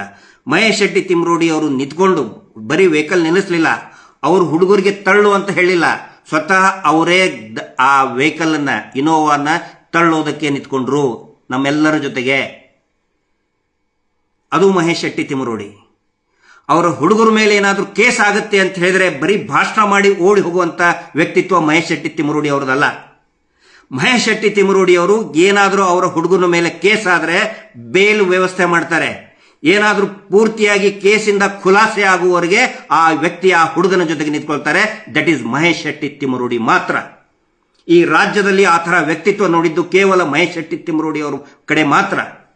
ಈ ಏನು ಪುಂಗಿದಾಸ ಇದಾರಲ್ಲ, ಇವ್ರು ಏನ್ ಮಾಡ್ತಾರೆ ಗೊತ್ತಾ, ನಾನು ನೋಡಿದ್ದೀನಿ. ನಾನು ಯಾಕೆ ಬೇಜಾರಾಗಿ ಈ ಸಂಘಟನೆಯಲ್ಲಿ ಕೆಲಸ ಮಾಡೋದು ಬಿಟ್ಟಿದ್ದೇನೆ ಅಂತ ಹೇಳಿದ್ರೆ ಅದು ಕೂಡ ಒಂದು ಕಾರಣ. ಇವ್ರು ಬೊಬ್ಬೆ ಹೊಡೆದು ಬಿಡ್ತಾರೆ ಭಾಷಣದಲ್ಲಿ. ಸಾಬ್ರು ಹಂಗೆ, ಸಾಬ್ರು ಅದನ್ನ ಮಾಡಿದ್ರು, ಇದನ್ನ ಮಾಡಿದ್ರು. ಹೌದಪ್ಪ, ನಾನು ಕೇಳ್ತಾ ಇದ್ದೀನಿ, ಸಾಬ್ರು ಅದನ್ನ ಮಾಡಿದ್ರು, ಕಲ್ಲು ಹೊಡಿತಾರೆ, ಗಣೇಶ ದೇವಸ್ಥಾನ ಇದಕ್ಕೆ ಮಾಡ್ತಾರೆ. ನಮಗೂ ಸಿಟ್ಟಿದೆ, ನಮಗೂ ಆಕ್ರೋಶ ಇದೆ. ಆದ್ರೆ ಇವ್ರು ಏನ್ ಮಾಡ್ತಾರೆ, ಕಾರಣ ಇವರು ಭಾಷಣ ಮಾಡಿರ್ತಾರಲ್ಲ, ಭಾಷಣ ಮಾಡಿ ಓಡಿ ಹೋಗ್ಬಿಡ್ತಾರೆ. ಗಲಾಟೆಗಳಾಗ್ತದೆ. ಗಲಾಟೆ ಆದ ಮೇಲೆ, ದೊಂಬಿಗಳಾದ ಮೇಲೆ ಇವ್ರೇನ್ ಮಾಡ್ತಾರೆ, ಪುಂಗಿದಾಸ್ ನಂತವರು ಒಂದಿಷ್ಟು ಜನ ಇದ್ದಾರೆ, ಅವ್ರು ಸೀದಾ ಹೋಗೋದಲ್ಲಿ TV ಚಾನಲ್ಗೆ. ಮೀಡಿಯಾದವ್ರು ಎಲ್ಲಿರ್ತಾರೆ ಅಲ್ಲಿ ಬೈಟ್ ಕೊಡಕ್ಕೆ ಹೋಗ್ತಾರೆ. ಆದರೆ ಇವ್ರು ಹೇಳ್ತಾರಲ್ಲ, ಸಾಬ್ರು ಹಂಗ್ ಮಾಡಿದ್ರು, ಸಾಬ್ರು ಕಲ್ಲೆಸಿದ್ರು. ಸಾಬ್ರು ಏನ್ ಮಾಡ್ತಾರೆ ಹೇಳಿ? ಅವರು ಏನ್ ಮಾಡ್ತಾರೆ? ಅವರು ಪೊಲೀಸ್ ಸ್ಟೇಷನ್ ಹೋಗ್ತಾರೆ. ಯಾರು ಅವರು ಹುಡುಗರನ್ನ ಪೊಲೀಸರು ಹಿಡ್ಕೊಂಡು ಹೋಗಿರ್ತಾರಲ್ಲ, ಅವ್ರಿಗೆ ಬೇಲ್ ಕೊಡ್ಸೋದಕ್ಕೆ ಹೋಗಿರ್ತಾರೆ. ಏ ಹಮಾರೆ ಬೈಜಿ ಓ, ಹಮಾರೆ ಲಡ್ಕಾ ಹಮಾರೆ ಚೋರಾಜಿ, ಉಸ್ಕೋ ಕ್ಯೂ ಮಾರ್ತೆ, ಅವ್ನಿಗೆ ಯಾಕೆ ಹೊಡಿತೀರಿ ಅಂತ ಹೇಳ್ಕೊಳ್ಳೋ ಪೊಲೀಸ್ ಸ್ಟೇಷನ್ಗೆ ಹೋಗಿ ನಿಂತ್ಕೊಂಡಿರ್ತಾರೆ. ಮೊನ್ನೆ ಒಂದು ಉದಯಗಿರಿಯಲ್ಲಿ ನಾನು ನೋಡ್ತಾ ಇದ್ದೆ, ಉದಯಗಿರಿ ಗಲಭೆಯಲ್ಲಿ ಅದು ಯಾರಪ್ಪ ಅವನ ಹೆಸರು ನೆನಪಿಗೆ ಬರಲ್ಲ, ಇವ್ರು ಜಗಳಾಡ್ತಿರ್ತಾರೆ. ಅದೇ ಅದು ಸುವರ್ಣ ಚಾನಲ್ನಲ್ಲಿ ಅಬ್ದುಲ್ ರಜಾಕ್.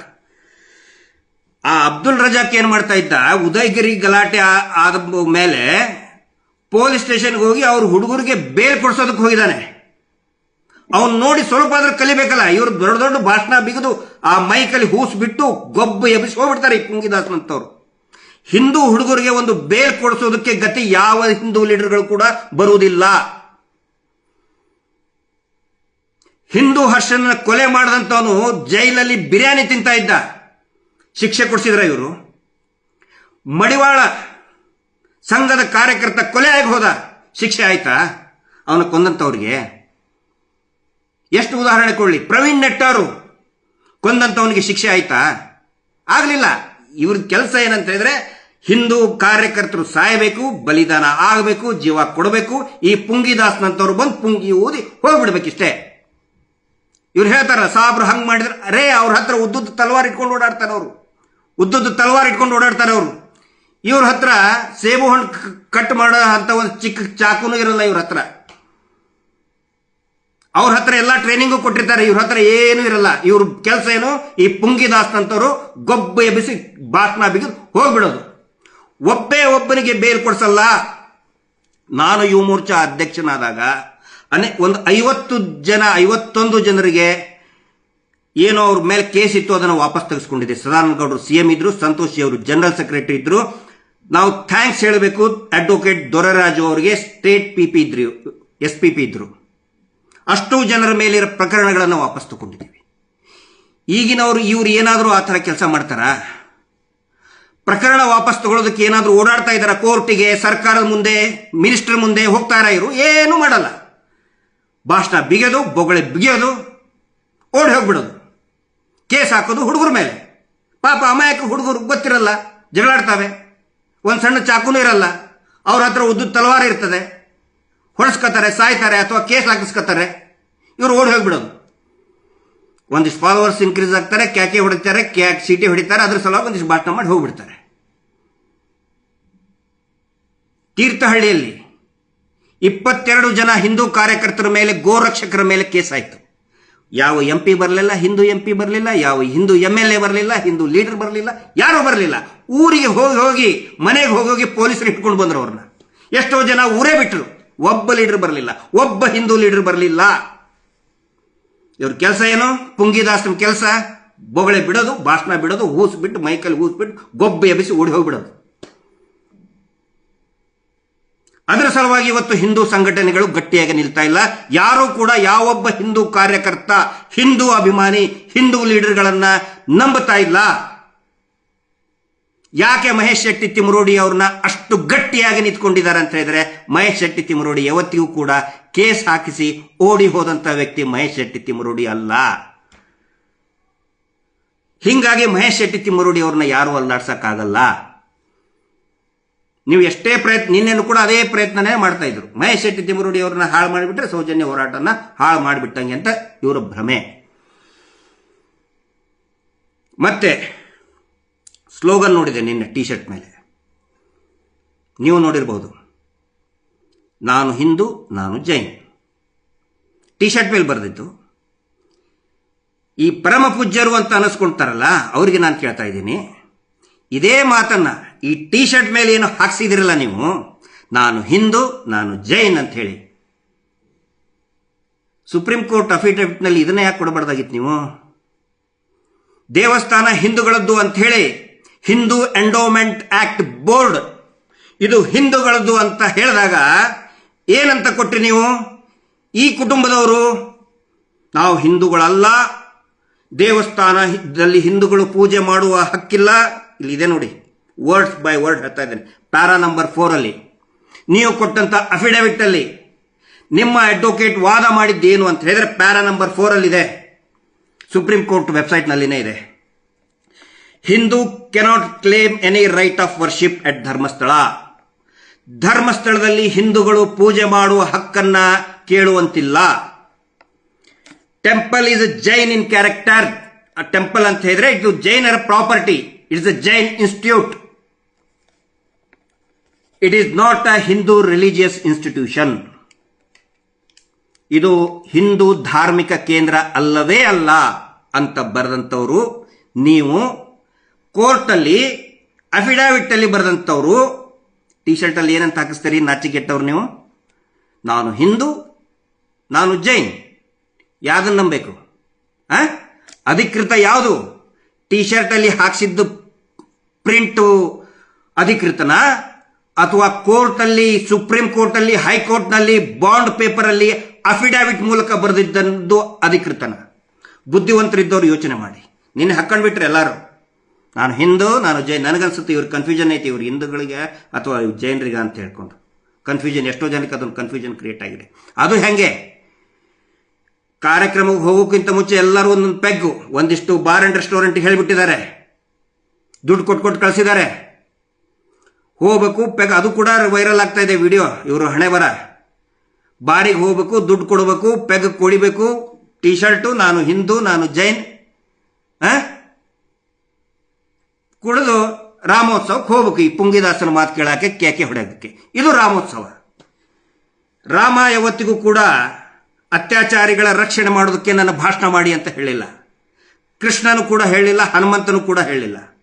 ಆದರೆ ಅವ್ರ ಹೆಸರಿಟ್ಕೊಂಡು ಯಾವ ರೀತಿ ಒಂದು ಹೋರಾಟವನ್ನು ಹಾಳು ಮಾಡೋದಕ್ಕೆ ಕುತಂತ್ರ ಮಾಡ್ತಾ ಇದ್ದಾರೆ, ಪಿಂಪ್ಗಳನ್ನ, ಪುಂಗಿದಾಸಗಳನ್ನ ಇಟ್ಕೊಂಡು ಅನ್ನೋ ಆ ಒಂದು ಏನು ಷಡ್ಯಂತ್ರ ಇದೆಯಲ್ಲ, ಆ ಷಡ್ಯಂತ್ರವನ್ನ ನಾನು ಸಾರ್ವಜನಿಕರ ಗಮನಕ್ಕೆ ಹೇಳೋದಕ್ಕೆ ಪ್ರಯತ್ನ ಪಡ್ತಾ ಇದ್ದೀನಿ. ಇವತ್ತು ಕುಸುಮಾವತಿಯವರು, ತಾಯಿ ಕುಸುಮಾವತಿ ನಮ್ಮೆಲ್ಲರಿಗೂ ಕೂಡ ತಾಯಿನೇ. ಅವರು ತಾಯಿಯ ಸಮಾನಳಾದಂಥವ್ರು. ಡಿ ಕೆ ಶಿವಕುಮಾರ್ ಅವರು ಬಂದಿದ್ರು. ಬೆಳ್ತಂಗಡಿಯ ಒಕ್ಕಲಿಗ ಸಮುದಾಯದ ಒಂದು ಕಾರ್ಯಕ್ರಮ. ಒಕ್ಕಲಿಗರು ಎಲ್ಲರೂ ಒಗ್ಗಟ್ಟಾಗಿ ಡಿ ಕೆ ಶಿವಕುಮಾರ್ ಅವರು ನಮ್ಮ ನಾಯಕರು, ಒಕ್ಕಲಿಗ ನಾಯಕರು ಅಂತ ಕರೆಸಿದ್ರು. ಕುಸುಮಾವತಿ, ತಾಯಿ ಕುಸುಮಾವತಿ ಕೂಡ ಹೋಗಿ ಅವರ ಕುಟುಂಬದ ಸದಸ್ಯರ ಜೊತೆಗೆ ಒಂದು ವಿಶಿಷ್ಟತೆ ಅಂತ ಹೇಳಿದರೆ, ಎಲ್ಲೇ ಹೋರಾಟ ನಡೆದರೂ ಕೂಡ ಇಡೀ ಪರಿವಾರದ ಎಲ್ಲ ಸದಸ್ಯರು ಕೂಡ ಒಟ್ಟಾಗಿ ಹೋಗ್ತಾರೆ. ಇವತ್ತಿಗೂ ಕೂಡ ಹೋಗಿದ್ರು. ಹೋದಾಗ ಪೂರ್ತಿ ಎಳೆಯಾಗಿ ಅವರ ಕುಟುಂಬಕ್ಕೆ, ಸೌಜನ್ಯಾಳ ಕುಟುಂಬಕ್ಕೆ ಏನು ಕಿರುಕುಳವನ್ನು ಕೊಟ್ಟರು ಪ್ರತಿಯೊಂದನ್ನು ಕೂಡ ಎಳೆಯಾಗಿ ಬರೆದು ಡಿ ಕೆ ಶಿವಕುಮಾರ್ ಅವರಿಗೆ, ಮಾನ್ಯ ಹಿರಿಯ ನಾಯಕರಾದಂತಹ ಡಿ ಕೆ ಶಿವಕುಮಾರ್ ಅವರಿಗೆ ಕೊಟ್ಟಿದ್ದಾರೆ. ಅದರಲ್ಲಿ ಏನೇನಿದೆ ಅಂತ ಹೇಳಿದರೆ ಕಿರುಕುಳಗಳ ಬಗ್ಗೆ ಬಹುಶಃ ಅವರು ಹೇಳಿದ್ದಾರೆ. ನಾನಿನ್ನೂ ಏನು ಡೀಟೇಲ್ಸ್ ಗೊತ್ತಿಲ್ಲ ನನಗೆ. ಯಾವ್ಯಾವ ರೀತಿ ಅಲ್ಲಿ ಹೋದಂಥ ಸಂದರ್ಭದಲ್ಲಿ ನಮ್ಮ ಸ್ನೇಹಿತರು ಹೇಳಿದರು. ಅದೊಂದು ಕಾಪಿನೂ ಕೂಡ ನನಗೆ ಕಳಿಸ್ಕೊಟ್ರು. ಕಿರುಕುಳ ಎಷ್ಟು ಕೊಟ್ಟರು ಅಂತ ಹೇಳಿದರೆ, ಯಾವಾಗ ಸೌಜನ್ಯ ಪ್ರಕರಣ ಆಗುತ್ತೆ ಅದಾದ ನಂತರ ಈ ಧರ್ಮಸ್ಥಳದ ಒಬ್ಬ ಅಧಿಕಾರಿ ಬರ್ತಾನೆ, ಬಲವಂತವಾಗಿ ಆಸ್ಪತ್ರೆಗೆ ಕರ್ಕೊಂಡು ಹೋಗಿ ಈ ಕುಸುಮಾವತಿಗೆ, ಸೌಜನ್ಯ ತಾಯಿಗೆ ಹುಚ್ಚು ಹಿಡಿದಿದೆ ಅಂತೇಳಿ ಕೂಡಿ ಹಾಕಿರ್ತಾನೆ, ನೀನು ಸ್ಟೇಟ್ಮೆಂಟ್ ಕೊಡಬೇಡ ಅಂಥೇಳಿ. ಆಮೇಲೆ ಧರ್ಮಸ್ಥಳದ ನೇತ್ರಾವತಿ ಸ್ನಾನಘಟ್ಟದಲ್ಲಿ ಒಂದು ಹೋಟೆಲ್ ಇರ್ತದೆ, ವಿಠಲ್ ಗೌಡ್ರು. ಸೌಜನ್ಯಾಳು ಕೂಡ ಅಲ್ಲಿ ಕೆಲಸ ಮಾಡ್ತಿರ್ತಾಳೆ. ಯಾವಾಗ ಫ್ರೀ ಇರ್ತದೆ, ತನಗೆ ಒಂದು ಬಟ್ಟೆ ತಗೊಳ್ಬೇಕು ಅಂತ ಆಸೆ ಇರ್ತದೆ. ಹೊರನಾಡು ಅನ್ನಪೂರ್ಣೇಶ್ವರಿಗೆ ಹೋಗಬೇಕು ಅಂತ ಕನಸಿಟ್ಕೊಂಡಿರ್ತಾಳೆ. ತಾಯಿ ಅನ್ನಪೂರ್ಣೇಶ್ವರಿಯ ದರ್ಶನ ಮಾಡಬೇಕು. ಅಲ್ಲಿ ಹೋಗಬೇಕಾದ್ರೆ ನಾನು ಹೊಸ ಬಟ್ಟೆ ಹಾಕ್ಕೊಂಡು ಹೋಗಬೇಕು. ಹೊಸ ಬಟ್ಟೆ ನನಗೆ ಯಾರೋ ಕೊಡಿಸೋದು ಬೇಡ, ನನ್ನ ಮಾವನ ಹೋಟೆಲ್ನಲ್ಲಿ ನಾನು ಕೆಲಸ ಮಾಡಿ ಅದರಲ್ಲಿ ಬಂದಂಥ ಸಂಭಾವನೆಯಿಂದ ನಾನು ಹೊಸ ಫ್ರಾಕ್ ತಗೊಳ್ತೀನಿ ಅಂತೇಳಿ ದುಡಿಯೋದಕ್ಕೆ ಹೋದಂತಹ ಹೋಟೆಲ್ ಅದು. ಆ ಹೋಟೆಲನ್ನು ಕಿತ್ತು ಹಾಕಿಸ್ತಾರೆ ಈ ಧರ್ಮಾಧಿಕಾರಿಗಳು. ಒಂದು ಬಟ್ಟೆ ಅಂಗಡಿ ಇರ್ತದೆ, ಆ ಬಟ್ಟೆ ಅಂಗಡಿನೂ ಕೂಡ ಕಿತ್ತು ಹಾಕಿಸ್ತಾರೆ ಪ್ರಕರಣ ಆದಮೇಲೆ. ಅದಾದ ನಂತರ ನಿಡ್ಲೆ ಹತ್ರ ಒಂದು ಹೋಟೆಲ್ ಹಾಕ್ತಾರೆ ವಿಠಲ್ ಗೌಡ್ರು. ಆ ಹೋಟೆಲ್ ಕೋವಿಡ್ ಟೈಮಲ್ಲಿ ಆ ಹೋಟೆಲ್ ಎದುರುಗಡೆನೆ ಒಂದು ಟ್ರೆಂಚ್ ಮಾಡಿಸ್ತಾರೆ, ಬೇಕಂತಲೇ ಅಲ್ಲಿ ಯಾರು ಬರಬಾರ್ದು ಅಂತೇಳಿ ಒಂದು ಟ್ರೆಂಚ್ ಹಾಕಿಸ್ತಾರೆ. ಎರಡ ಯಾರಾದರೂ ಕುಸುಮಾವತಿ ಅವ್ರ ಮನೆಗೆ, ಪಾಂಗಳದ ಮನೆಗೆ ಹೋದ್ರೆ, ಊರವ್ರು ಹೋದ್ರೆ, ಅವ್ರ ಮನೆಗೆ ಹೋಗಬೇಡಿ, ಅವ್ರ ಮನೆಗೆ ಹೋಗಬಾರ್ದು, ಅವ್ರ ಮನೆಗೆ ಹೋದ್ರೆ ಸರಿ ಇರಲ್ಲ. ಚಂದಪ್ಪ ಗೌಡರು ಸಣ್ಣ ಪುಟ್ಟ ಕಾಂಟ್ರಾಕ್ಟ್ ಕೆಲಸ ಮಾಡ್ತಿರ್ತಾರೆ, ಅವ್ರಿಗೆ ಯಾವುದೇ ಕೆಲಸಗಳನ್ನ ಸಿಗಲಾರ್ದ ಮಾಡ್ತಾರೆ. 2023 ಆಗಸ್ಟ್ರಲ್ಲಿ ಉಜಿರೆಯಲ್ಲಿ ಇವರು ದೊಡ್ಡದೊಂದು ಡ್ರಾಮಾ, ನಿನ್ನೆ ರಾಮೋತ್ಸವ ಡ್ರಾಮಾ ಮಾಡಿದ್ರಲ್ಲ ಅದೇ ತರ ಒಂದು ಡ್ರಾಮಾ ಮಾಡ್ತಾರೆ. ನಾವು ಸೌಜನ್ಯಗಳಿಗೆ ನ್ಯಾಯ ಕೊಡಿಸ್ತೀವಿ ಅಂತ ಹೇಳಿ ಎಂಪಿಗಳನ್ನ, ಶಾಸಕರನ್ನ, ಸಚಿವರನ್ನ ಕರೆಸಿ ದೊಡ್ಡದು ಡ್ರಾಮಾ ಮಾಡ್ತಿರ್ತಾರೆ. ಕುಸುಮಾವತಿ ಇವರಿಗೆ ಕೂಡ ಕರೆದಿರಲ್ಲ. ಕುಸುಮಾವತಿ ತಾಯಿ ಕುಸುಮಾವತಿ ಅವರು ಅವರ ಮಕ್ಕಳನ್ನ ಕರ್ಕೊಂಡು ಹೋಗಿ ವೇದಿಕೆಗೆ ಹೋಗಬೇಕಾದ್ರೆ ಆ ಮಹಾವೀರ್ ಜೈನ್ ಅನ್ನೋನು ಅವಾಚ್ಯ ಶಬ್ದಗಳಿಂದ ಬೈದು ನಿಂದನೆ ಮಾಡಿ ಎಳೆದು ತಳ್ತಾನೆ. ಅವನ ಮೇಲೆ ಕೇಸ್ ಆದರೂ ಕೂಡ ಯಾವುದೇ ಕ್ರಮವನ್ನು ಕೂಡ ಅಲ್ಲಿಯ ಪೊಲೀಸರು ತಗೊಳ್ಳೋದಿಲ್ಲ ಇದುವರೆಗೂ. ಆ ಎಲ್ಲಗಳನ್ನು ಕೂಡ ಇವತ್ತು ಮಾನ್ಯ ಡಿ.ಕೆ. ಶಿವಕುಮಾರ್ ಅವರ ಗಮನಕ್ಕೆ, ಒಕ್ಕಲಿಗ ಸಂಘದ ಗಮನಕ್ಕೂ ಕೂಡ ತಂದಿದ್ದಾರೆ. ಇವತ್ತು ನಿಜವಾಗ್ಲೂ ಕೂಡ ಆಗಿದ್ದು ಒಂದು ಒಳ್ಳೆಯ ಬೆಳವಣಿಗೆ. ಒಕ್ಕಲಿಗ ಸಂಘದವರು ಮಾಡಿದ ತುಂಬಾ ಒಳ್ಳೆಯ ಕೆಲಸ ಮಾಡಿದ್ದಾರೆ, ಅವ್ರಿಗೆ ಅಪ್ರಿಷಿಯೇಟ್ ಮಾಡ್ಬೇಕು ನಾವು. ಯಾಕಂತ ಹೇಳಿದ್ರೆ ಸೌಜನ್ಯ ಪ್ರಕರಣ ಆದ್ಮೇಲೆ ಇವರು ಕೂಡ ಒಕ್ಕಲಿಗ ಸಮುದಾಯದಲ್ಲಿ ಸಂಘಟನೆಯಲ್ಲಿ ಕೆಲಸ ಮಾಡಿದವರೇ. ಬಾಬು ಗೌಡರಾಯ್ತು, ಚಂದಪ್ಪ ಗೌಡರಾಯ್ತು, ಕುಸುಮಾವತಿ ಅವರಾಗ್ಲಿ ಎಲ್ಲರೂ ಕೂಡ ಒಕ್ಕಲಿಗ ಸಂಘದಲ್ಲಿ ಕೆಲಸ ಮಾಡಿದವರೇ, ದುಡಿದವರೇ. ಆದರೆ ಯಾವಾಗ ಪ್ರಕರಣ ಆಯಿತು ಅವ್ರನ್ನ ಈ ಸಂಘದಿಂದ ಹೊರಗಡೆನೆ ಇಟ್ಟರು ಪೂಜ್ಯರ ಆದೇಶದ ಮೇಲೆ. ಆದರೆ ಇವತ್ತು ಅವ್ರನ್ನ ಕರೆಸಿ ಉಪಮುಖ್ಯಮಂತ್ರಿಗಳ ಜೊತೆಗೆ ಮಾತಾಡಿಸಿದ್ದಾರೆ. ಇದೊಂದು ಒಳ್ಳೆಯ ಬೆಳವಣಿಗೆ. ಆದರೆ ಅವರ ಧ್ವನಿಯನ್ನ ರಾಜ್ಯ ಸರ್ಕಾರ ಯಾರು ಕೇಳ್ತಾ ಇದ್ದಾರೆ? ಒಬ್ಬೇ ಒಬ್ಬ ಲೀಡರ್ಗಳು ಕೂಡ, ಒಬ್ಬೇ ಒಬ್ಬ ಒಕ್ಕಲಿಗ ಲೀಡರು, ಒಕ್ಕಲಿಗ ನಾಯಕ ಕುಸುಮಾವತಿ ಅವ್ರ ಮನೆಗೆ ಬರಲಿಲ್ಲ. ಪಾಂಗಳದಲ್ಲಿ ಸೌಜನ್ಯ ಮನೆಗೆ ಬರಲಿಲ್ಲ. ಬರೀ 1.5-2 ಕಿಲೋಮೀಟರ್ ಧರ್ಮಸ್ಥಳದಿಂದ ಎಲ್ಲರೂ ಹೋಗ್ತಾರೆ, ಅವ್ರ ಕಾಲು ಬಿದ್ದು ಬರ್ತಾರೆ. ಧರ್ಮಸ್ಥಳದಲ್ಲಿ ಆ ಬಡ್ಡಿ ಪೂಜ್ಯರ ಕಾಲು ಬಿದ್ದು ಬರ್ತಾರೆ. ಅವ್ರ ಮನೆಗೆ ಒಬ್ರು ಕೂಡ ಹೋಗಲಿಲ್ಲ. ಆದ್ರೂ ಕೂಡ ನೋಡೋಣಂತೆ ಮುಂದೇನು ಬೆಳವಣಿಗೆ ಆಗುತ್ತಂತೇಳಿ. ಕುಸುಮಾವತಿ ಅವರು ಬಹಳ ನೇರವಾಗಿ ಹೇಳಿದ್ದಾರೆ, ಯಾವುದೇ ಕಾರಣಕ್ಕೂ ನನ್ನ ಜೀವ ಹೋದ್ರೂ ಪರವಾಗಿಲ್ಲ, ನನ್ನ ಕೊಲೆ ಆದ್ರೂ ಪರವಾಗಿಲ್ಲ, ನಾನು ಸತ್ತು ಹೋದ್ರೂ ಪರವಾಗಿಲ್ಲ, ನನ್ನ ಮಗಳಿಗೆ ನ್ಯಾಯ ಸಿಗುವವರೆಗೂ ಕೂಡ ನಾನು ಹೋರಾಟ ನಡೆಸ್ತೀನಿ. ಅವರಿಗೆ ಯಾಕೆ ಇಷ್ಟು ಕಿರುಕುಳ ಪ್ರಾರಂಭ ಆಗಿತ್ತು ಅಂತ ಹೇಳಿದ್ರೆ, ಘಟನೆ ನಡೆದು ಸ್ವಲ್ಪ ದಿನಕ್ಕೆ ಹೇಳಿ ಕಳಿಸಿದ್ರು. ಈ ನಕಲಿ ದೇವಮಾನ್ ಅವರು ಹೇಳಿ ಕಳಿಸಿದ್ರು. ಯಾರ ಕಡೆ ಅಂತ ಹೇಳಿದ್ರೆ ಕುಸುಮಾವತಿಯ ದೊಡ್ಡಪ್ಪನ ಕಡೆ ಅಂತ ಹೇಳಿ ಕಳಿಸಿದ್ರು. ನೋಡಿ, ಸೌಜನ್ಯ ಕೇಸ್ ಏನಿದೆ ಅದು ನಮ್ಮ ಮನೆಯವ್ರ ಕಡೆ ಅಂತಾನೆ ಆಗಿದೆ. ನಮ್ಮ ಮನೆಯವರೇ ಮಾಡಿದ್ದು. ಬಿಟ್ಬಿಡಿ, ಈಗ ಹೋರಾಟ ಮಾಡೋದು ಬೇಡ, ಚೆನ್ನಾಗಿರೋಣ, ನಾವು ನಿಮಗೇನು ಬೇಕೋ ಅದನ್ನು ಮಾಡಿಕೊಡ್ತೀವಿ ಅಂತ ಹೇಳಿದ್ರು ಕೂಡ ಸೌಜನ್ಯ ಮನೆಯಲ್ಲಿರುವಂತ ಅವರ ತಂದೆ, ತಾಯಿ, ತಾತ, ಅಜ್ಜಿ ಯಾರೂ ಕೂಡ ತಲೆ ಕೆಡಿಸ್ಕೊಳ್ಳಿಲ್ಲ, ಹೋರಾಟಕ್ಕೆ ಮುನ್ನಿಟ್ಕೊಂಡ್ರು. ಇದು ಸೌಜನ್ಯ ಮನೆಯವರ ಒಂದು ದಿಟ್ಟ ನಿಲುವಿಂದ ಮಹೇಶ್ ಶೆಟ್ಟಿ ತಿಮರೋಡಿ ಅವರು ಗಟ್ಟಿಯಾಗಿ ನಿಂತ್ಕೊಂಡಿದ್ರು ಮಾತ್ರ ಇವತ್ತು ಈ ಹೋರಾಟ ಇಷ್ಟೊಂದು ದೊಡ್ಡದಾಗಿ ನಡೆದಿದೆ. ಅದಕ್ಕೆ ನಾವು ಧನ್ಯವಾದಗಳನ್ನು ಹೇಳಬೇಕು. ಅವರ ಧೈರ್ಯಕ್ಕೆ ನಾವು ಮೆಚ್ಚಲೇಬೇಕು. ಇವರು ಮಾಡ್ತಾ ಇದಾರಲ್ಲ ಹಿಂದೂ ವರ್ಸಸ್ ಜೈನ್ ರೀ, ನಾನು ಹಿಂದೂ ನಾನು ಜೈನ್ ಅಂತಿರಲ್ಲ. ಜೈನ ಧರ್ಮ ಯಾವತ್ತಿಗೂ ಕೂಡ ಇಡೀ ದೇಶ ಅಲ್ಲ, ಇಡೀ ಜಗತ್ತು ಗೌರವ ಕೊಡುವಂತ ಧರ್ಮ ಅದು. ನಾನು ನೋಡ್ದಂಗೆ, ವೈಯಕ್ತಿಕವಾಗಿ ನೋಡ್ದಂಗೆ, ಮತ್ತೆ ಒಂದ್ಸ್ ಅಗೇನ್ ಧಾರವಾಡಕ್ಕೆ ಬರ್ತೀನಿ ನಾನು. ಮರುದರ್ ಪ್ಯಾವ್ ಅಂತ ಹೇಳಿ ಇದೆ ಒಂದು, ಈಗ ಪೂರ್ತಿ ಅದೇನಿಲ್ಲ, ಮೋಸ್ಟ್ಲಿ ಡೆಮಾಲಿಷನ್ ಮಾಡೋ ಇದಕ್ಕೆ ಬಂದಿದೆ. ಜೈನರು ಅವರ ಕೊಡುಗೆ ಸಾಕಷ್ಟಿದೆ, ದೇಶಕ್ಕಿರ್ಬೋದು, ಇಡೀ ಜಗತ್ತಿಗಿರ್ಬೋದು. ಆದರೆ ಒಂದು ಕ್ಯಾರೆಕ್ಟರ್ ನಾನು ನೋಡಿದ್ದು ಜೈನರಲ್ಲಿ, ಯಾವುದೇ ವಿಕೋಪಗಳಾದರೆ, ಯಾವುದೇ ಸಮಸ್ಯೆಗಳಾದರೆ ಕೈ ಮುಚ್ಚಿ ಕೊಡ್ತಾರವರು.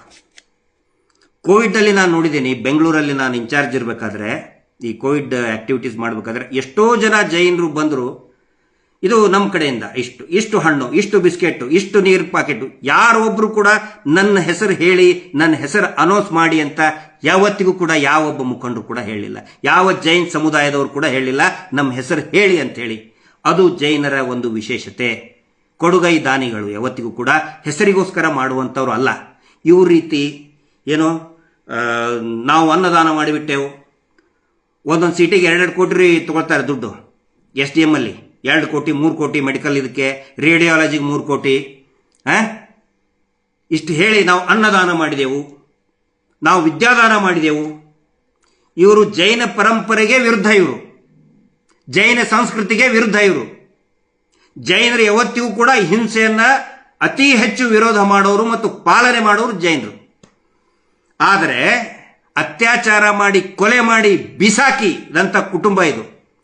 ಅತ್ಯಾಚಾರ ಮಾಡಿದವರು ಉದಯ್ ಜೈನ್, ಮಲ್ಲಿಕ್ ಜೈನ್, ಧೀರಜ್ ಜೈನ್ ಅಂತ ಹೇಳಿಬಿಟ್ರೆ ಬೆಳತಂಗಡಿಯವರು ಏನ್ ಮಾಡಿಬಿಟ್ರು ನಮ್ಮ ಮೇಲೆ, ಜೈನರಿಗೆ ಅಂದ್ಬಿಟ್ರು, ಜೈನರಿಗೆ ಅವಮಾನ. ಅರೆ, ಜೈನ ಧರ್ಮವನ್ನು ಸ್ಥಾಪನೆ ಮಾಡಿದಂತ ತೀರ್ಥಂಗರು, ಮಹನೀಯರು, ಪೂಜ್ಯರಿ.